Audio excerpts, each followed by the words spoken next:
दोस्तों नमस्कार। एक बार फिर से एक नए वीडियो में आप सभी का स्वागत है। दोस्तों पवन सिंह का एक गाना आ रहा है सनी लियोन के साथ, और उस गाना का जो लागत बताया जा रहा है 5 करोड़ रुपया।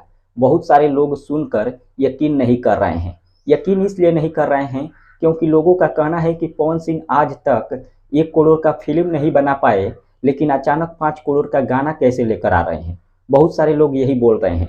लेकिन दोस्तों मैं आप सभी को बता दूं, सनी लियोन एक इंटरनेशनल एक्ट्रेस है जो कि बॉलीवुड से लेकर हॉलीवुड फिल्मों में काम करती है, और एक गाना का सनी लियोन लगभग 4 से 5 करोड़ रुपया चार्ज करती है। और पवन सिंह का जो गाना बना है 5 करोड़ रुपया में बना है, यानी कि सनी लियोन उसमें 99% हिस्सा अकेले ले ली है और 1% हिस्सा में पूरा गाना बना है। यानी कि 99% पैसा सनी लियोन अकेले ली है और 1% पैसा में पूरा गाना बना है। इसलिए गाना का जो बजट है 5 करोड़ रुपया हो गया है। और ये जो गाना है 5 तारीख को रिलीज किया जाएगा, 5 जनवरी को रिलीज किया जाएगा। अब गाना आने के बाद पता चलेगा कि गाना में बजट कितना लगाया गया है और कितना वीडियो क्वालिटी कितना अच्छा है। गाना आने के बाद पता चलेगा। फिलहाल दोस्तों इतना ही, मिलते हैं अगले वीडियो में।